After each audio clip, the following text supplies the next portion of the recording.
और चलिए अब खबरों को देखते हैं विस्तार से। और छत्तीसगढ़ में सबसे पहले बात कर लेते हैं कोरोना की। तो कोरोना के मामले लगातार बढ़ते जा रहे हैं छत्तीसगढ़ में और एक बार फिर से कोरोना का सबसे बड़ा ब्लास्ट हुआ है। रोजाना ये खबर आ रही है कि एक बार फिर से रिकॉर्ड टूटा, एक बार फिर से रिकॉर्ड टूटा और इस बार भी कल से ज्यादा मरीज और सबसे ज्यादा मरीज अब तक के सामने आए। मंगलवार को रिकॉर्ड 3,450 नए मरीज सामने आए।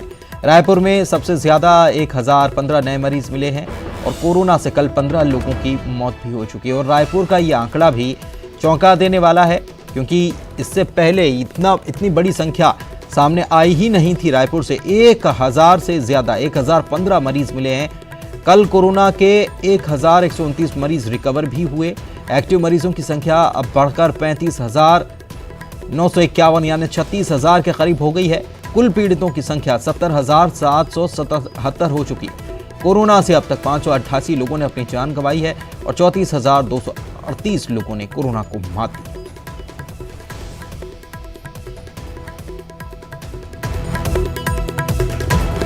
तो अब तक का सारा रिकॉर्ड जो है पिछला वो सब टूट गया क्योंकि इस बार जो मरीजों की संख्या सामने आई है बीते 24 घंटों की, ये और ज्यादा अलार्मिंग है और ये बहुत ज्यादा खतरनाक स्तर की स्थिति हो गई है, खासतौर पर राजधानी रायपुर में। अवधेश हमारे सहयोगी हमारे साथ फोन लाइन पे जुड़े हुए हैं, उनसे बात करते हैं। अवधेश, बहुत चिंताजनक स्थिति रायपुर में, 1,000 के पार मरीज, पूरे छत्तीसगढ़ में 3,450 दोनों रिकॉर्ड टूट गए पुराने सारे। बिल्कुल, देखिए 24 घंटे के अंदर रिकॉर्ड टूटते जा रहे हैं कि पहले 3300 से अधिक, अब 3450 नए मरीज आ गए हैं और राजधानी रायपुर में 1,000 से अधिक नए मरीज सामने आए हैं। निश्चित तौर पे हालात चिंताजनक है कि आखिरकार संक्रमण कब रुकेगा, क्योंकि जिस तेजी से संक्रमण फैलता जा रहा है व्यवस्थाएं उस हिसाब से शून्य होती जा रही है, क्योंकि अस्पतालों में बेड की उपलब्धता लगभग शून्य होती जा रही है। होम आइसोलेशन के कई सारे नियम कानून है जिससे लोग थोड़ा परहेज कर रहे हैं और साथ ही साथ इन तमाम चीजों के साथ ही लोगों के मन में अब दहशत फैलता जा रहा है कि देश की कई अन्य राज्यों में जो कोरोना की स्थिति है वो कमोबेश नियंत्रित कहा जा सकता है या माना जा सकता है कि कुछ उससे कमी आई है, लेकिन छत्तीसगढ़ में जिस तेजी से कोरोना का संक्रमण बढ़ता जा रहा है निश्चित तौर में लोगों के मन में दहशत है। और सबसे बड़ी बात यही है कि जिम्मेदार आज भी कागजों में बेहतर स्थिति होने के और आगामी दिनों में बेहतर व्यवस्था करने के दावा तो कर रहे हैं, लेकिन धरातल पे उस स्तर पे व्यवस्थाएं नहीं हो पा रही जिससे लोगों को राहत मिल सके, पर्याप्त उपचार हो सके और लोगों के मन में दहशत न हो। तो कुल मिला के कहा जा सकता है पुलिस की स्थिति बेहद ही चिंताजनक बन चुकी है। स्वास्थ्य मंत्री कह रहे थे कि सितंबर तक तो काबू में स्थिति हो जाएगी। बिल्कुल, देखिए जिस तेजी से जब कोरोना का शुरुआत हुआ मार्च में, उस समय ही कहा गया था कि आगामी दिनों में बेहतर स्थिति होगी, लेकिन धीरे धीरे जैसे बढ़ता गया वो आंकड़े बताने के लिए काफी है कि अगस्त के महीने में 22,000 से नए मरीज, सितंबर के महज 14 दिनों में 34,000 नए मरीज सामने आए हैं, जो बताने के लिए काफी है कि जो तमाम दावे थे, तमाम दावे अब वो झूठे साबित हो रहे हैं। धरातल पर उन दावों का कोई हकीकत नहीं रह गया है और यही वजह है कि आंकड़े लगातार बढ़ते जा रहे हैं। क्या किया जा रहा है शासन की तरफ से, प्रशासन की तरफ से? ये तो कहा जा रहा है कि बेड की संख्या पर्याप्त है, ये तो पूरे राज्य के ये आंकड़े हैं, हर जिले के आंकड़े अलग अलग हैं। क्या राजधानी में 1,000 रोज जो जिस तरीके से पॉजिटिव की संख्या आ रही है, क्या इतने बेड उपलब्ध हैं? अगर इनमें से आधों को भी आइसोलेट कर दिया जाए तो क्या 500 बेड की उपलब्धता है राजधानी में? देखिए, प्रतिदिन 500 बेड की उपलब्धता बड़े बड़े महानगरों में संभव नहीं है। राजधानी रायपुर में भी स्थिति काफी अब बेहद चिंताजनक हो चुकी है, क्योंकि जो डिस्चार्ज होने की संख्या है वो कल की ही अगर आंकड़ों को देख लिया जाए तो महज 700 के आसपास में कल डिस्चार्ज होने की संख्या है, लेकिन नए मरीज 3400 से ऊपर आए हैं। तो ऐसे स्थिति में मरीजों का उपचार कहाँ पे होगा, वो भर्ती कहाँ पे होंगे, बड़ी चुनौती है। क्योंकि अब जो सामाजिक भवन है उन्हें टेक ओवर करने की तैयारी की जा रही है, उन भवनों को अब आइसोलेशन सेंटर बनाया जाएगा। लेकिन कुल मिला के कहा जा सकता है कि न केवल शासकीय बल्कि निजी अस्पतालों में भी अब बेड की उपलब्धता शून्य की तरफ बढ़ते जा रही है, जिससे लोगों को और ज्यादा समस्या आने वाले दिनों में। अवधेश, ये इस बीच हमने बीच में खबर भी, न्यूज 18 ने ये मुद्दा उठाया भी था कि रेलवे के कोच जो आइसोलेशन कोच जिसके लिए तैयार कर दिए गए हैं, रायपुर बिलासपुर दोनों जगह ये उपलब्ध हैं, क्या इनका इस्तेमाल शुरू कर दिया गया है क्या?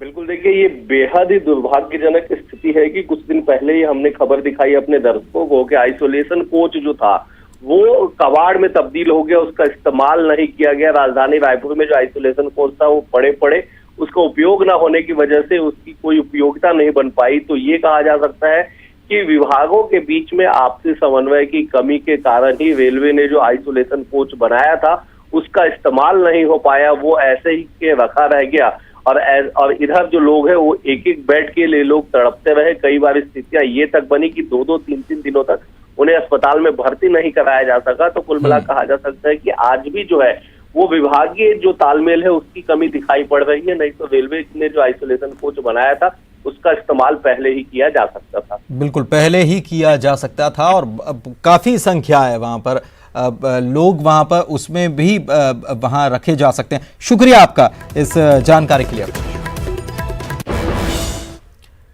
केंद्रीय राज्य मंत्री रेणुका सिंह कोरोना पॉजिटिव हो गई हैं।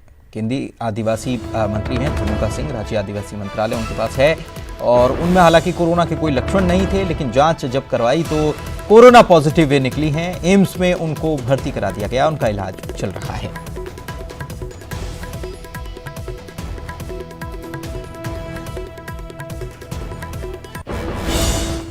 इधर रायपुर से आपको खबर बता दें, बीजेपी नेता मनोज प्रजापति की कोरोना से मौत हो गई। निजी अस्पताल में इलाज के दौरान उनकी मृत्यु हो गई। लंबे समय से अस्पताल में वे भर्ती थे। मनोज प्रजापति भारतीय जनता पार्टी के नेता थे और रायपुर में इलाज अपना करा रहे थे, लेकिन उनकी मृत्यु हो गई है। कोरोना की वजह से निजी अस्पताल में उन्होंने दम तोड़ दिया।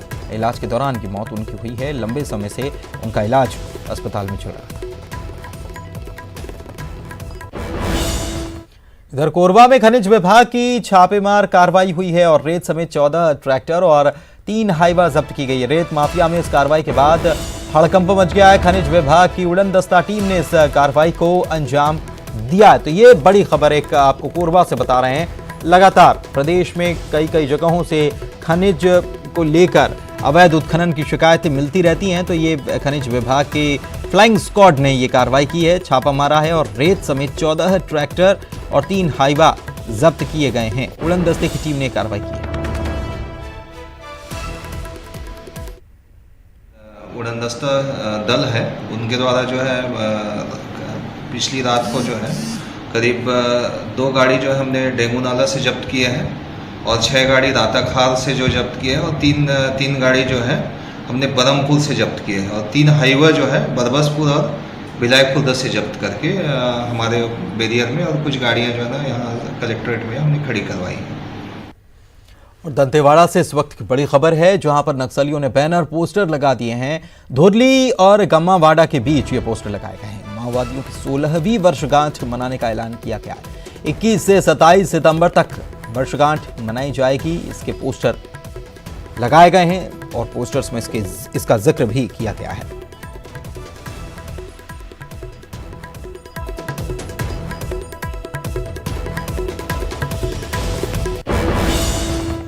इधर कवर्धा के आदिवासी झाम सिंह धुर्वे एनकाउंटर मामले में छत्तीसगढ़ के वन मंत्री ने मध्य प्रदेश के सीएम को पत्र लिखा है।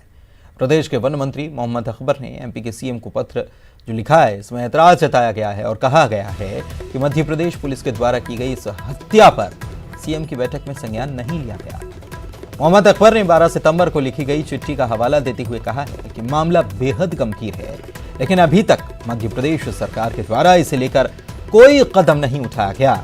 वन मंत्री ने पत्र में लिखा कि 6 सितंबर को मध्य प्रदेश पुलिस ने छत्तीसगढ़ के एक निर्दोष आदिवासी की हत्या कर दी और दूसरे आदिवासी की हत्या का प्रयास किया, जो बेहद गंभीर मामला है। उन्होंने पत्र में लिखा कि इससे छत्तीसगढ़ के आदिवासी समाज में गुस्सा बढ़ता जा रहा है। वन मंत्री मोहम्मद अकबर ने उनके द्वारा पहले लिखी गई चिट्ठी पर कार्रवाई न होने पर निराशा भी जाहिर की।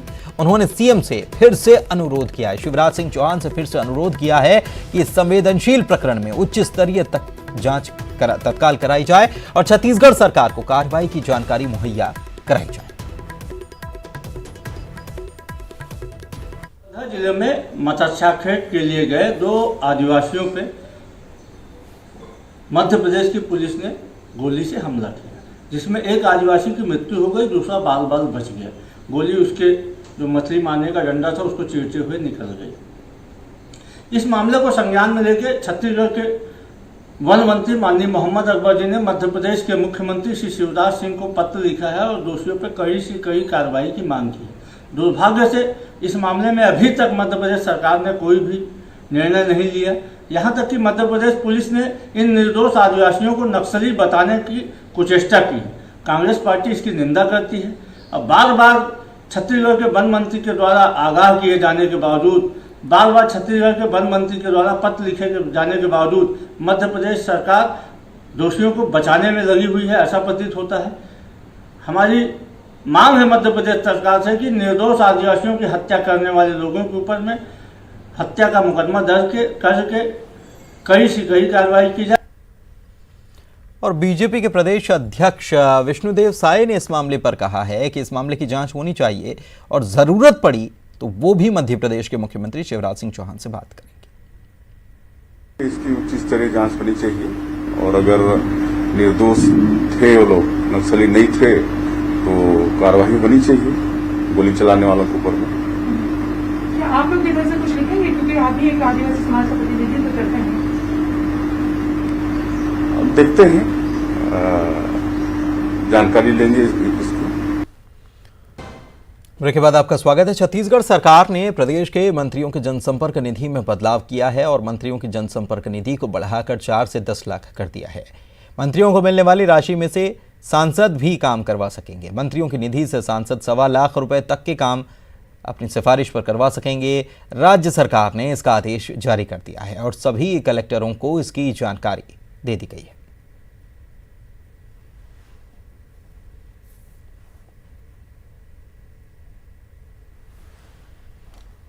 इधर राजधानी रायपुर में 2.5 किलो सोने के साथ 2 आरोपियों को तेलीबांधा पुलिस ने दबोचा है। ये दोनों आरोपी कोलकाता से एक कार में सोना लेकर आ रहे थे। इसकी भनक पुलिस को लगी थी। पुलिस ने इसके बाद चेकिंग अभियान चलाया। डीडी नगर में रहने वाले अशोक बेरा और एक अन्य युवक को पकड़ा। पुलिस की पूछताछ में इन्होंने सोने से संबंधित कोई भी वैध दस्तावेज नहीं दिखाए। पहले तो ये किसी भी तरह से सोना रखे होने से ही इनकार करते रहे और जब पुलिस ने कार की तलाशी ली तो इनके पास से 2.5 किलो सोना निकला। इसकी कीमत करीब 1.5 करोड़ रुपए है। पुलिस ने इस मामले की जानकारी आयकर विभाग को दी है, जिसके बाद आयकर विभाग भी मामले में कार्रवाई करेगा। 2.5 किलो सोने की बिस्किट पाई गई थी और जिसके संबंध में अशोक बेरा नाम के व्यक्ति से पूछताछ की गई तो उसने उसका कोई दस्तावेज प्रस्तुत नहीं किया गया। इस संबंध में उसको नोटिस दिया गया है और दस्तावेज प्रस्तुत करने के लिए कहा गया है। आरोपी द्वारा मौके पर कोई दस्तावेज प्रस्तुत नहीं किया, इसलिए संदेह के आधार पर 102 में जब्त करके आगे की कार्रवाई की जा रही है। पूछताछ में क्या बताया, कहाँ से ये लेके आ रहा था? संदेही अभी ये बता रहे कि कलकत्ता से ये सोना वो लेके आ रहा था और यहाँ पर वो ज्वेलरी बनाता और ज्वेलरी बना के फिर उसकी बिक्री करता। वैश्विक महामारी कोरोना ने पूरी दुनिया में लोगों को परेशान कर रखा है। लोगों के बीच में कोरोना की दहशत इस कदर समाई है कि लोग कोरोना का नाम सुनने से डरने लग गए। वर्तमान में कोरोना की बढ़ती रफ्तार के बीच मौत का तांडव भी लोगों को डरा रहा है। ऐसे में बस्तर के वे कोरोना विजेता जो उम्र दराज हो चुके हैं, ऐसे लोगों ने हिम्मत और इलाज के बीच कोरोना से जंग जीती है। ऐसे लोगों की जुबान पर बस एक ही बात है कि जो डर गया मर गया। ऐसी विपदा की घड़ी में जिला प्रशासन लोगों से अपील कर रहा है कि डरे नहीं, कोरोना का मुकाबला करें। मैं भी बीच में भी कोरोना हुआ था तो डिमरापाल अस्पताल में भर्ती थे। वहाँ के डॉक्टर लोग भी अच्छे टैबलेट देते थे, टाइम से अपना नाश्ता खाना वाना, रोज डॉक्टर लोग आते थे, सुबह शाम चेक करते थे। मेरा जो है 16 तारीख को कोरोना का टेस्ट हुआ था, जिसका रिपोर्ट 21 तारीख को मिला कि मेरे को कोरोना पॉजिटिव हो गया है और डॉक्टर के सलाह पे फिर मैंने जो है 21 तारीख को डिमरापाल मेडिकल कॉलेज में एडमिट हुआ और मेरा बहुत अच्छे तरीके से वहाँ इलाज हुआ। खाने का, नाश्ते का, सब चीज़ का व्यवस्था बहुत अच्छा था। मैं डिमरापाल में 10 दिन से वहाँ पर हूँ। यहाँ पर रोज डॉक्टर लोग आते हैं, देखते थे। खाना पीना सब वहीं पर है हम लोग को और गोली वगैरह सब वहीं कर देते थे। अभी थोड़ा हमको आराम है। कोरोना महामारी, ये मेरा व्यक्तिगत रूप से मानना है कि एक बीमारी होने के साथ साथ हमारी मानसिक दृढ़ता को एक चुनौती दे रही है और ये देखने को मिल रहा है कि जो केसेस बहुत जल्दी डिटेक्ट हो जा रहे हैं उनका इलाज भी बेहतर हो पा रहा है और वो किसी प्रकार के कॉम्प्लिकेशन में भी नहीं जा रहे हैं।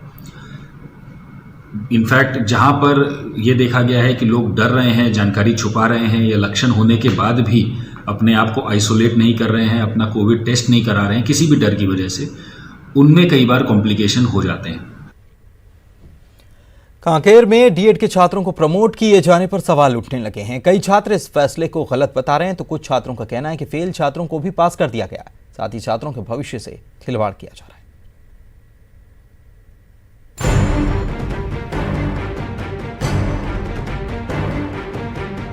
कांकेर में डीएलएड छात्रों के अगले साल में प्रमोट किए जाने को लेकर सवाल उठ रहे हैं। कोरोना की वजह से इस साल परीक्षा नहीं हुई। वहीं सरकार ने पिछले साल के आधार पर छात्रों को प्रमोट करने के आदेश दिए थे। छात्रों का कहना है कि डाइट के नियमों का पालन नहीं किया गया। जो छात्र पिछली परीक्षा में फेल हो गए थे उनको न केवल पास किया गया बल्कि अच्छे नंबर भी दे दिए गए हैं। जनरल प्रमोशन जो है साल भर की गतिविधियों के आधार पर, टोटल एक्टिविटीज़ के आधार पर, एक्टिविटीज़ के अंतर्गत खेल, सांस्कृतिक और टीचिंग, अन्य सभी गतिविधियों के आधार पर एकेडमिक सदस्यों के द्वारा उनका वर्ष भर का मूल्यांकन के आधार पर उनकी मार्किंग की गई थी। उधर प्रिंसिपल का कहना है कि छात्रों की पूरी एक्टिविटी के आधार पर मूल्यांकन किया गया है। छात्रों ने भविष्य से खिलवाड़ का आरोप लगाते हुए इस पूरे मामले में जांच की मांग कर दी है। जीवानंद हालदार, न्यूज़ 18 कांकेर।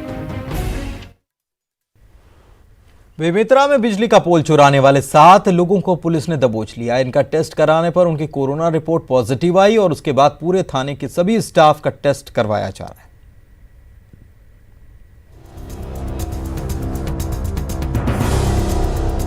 पुलिस की गिरफ्त में आए इन लोगों पर बिजली के पोल चोरी करने के आरोप हैं। पुलिस ने इस मामले में 7 लोगों को गिरफ्तार किया है। इनके पास से चोरी के पोल और ट्रक को जब्त किया गया। बिजली विभाग ने पोल चोरी को लेकर रिपोर्ट लिखाई थी। इस रिपोर्ट के आधार पर पुलिस ने जांच की और चोरों तक पहुंच गई। कोर्ट में पेश करने से पहले पकड़े गए लोगों का कोरोना टेस्ट किया गया था। इस टेस्ट में 2 आरोपियों की रिपोर्ट पॉजिटिव आई है। 2 लोग कोरोना पॉजिटिव, कल 7 लोगों को पेश कर रहे थे न्यायालय में जी। तो न्यायालय में पेश करने के पहले हम लोगों को कोरोना पॉजिटिव और टेस्ट करवाना पड़ता है शारीरिक। तो 2 जने का पॉजिटिव निकला तो उनको वहीं से क्वारंटाइन सेंटर बेमेतरा में भेज दिए। पकड़े गए लोगों के कोरोना पॉजिटिव आने से भी हड़कंप मच गया है। थाने के सभी स्टाफ का भी कोरोना टेस्ट कराया गया है। कोमल सिंह राजपूत, न्यूज़ 18 बेमेतरा।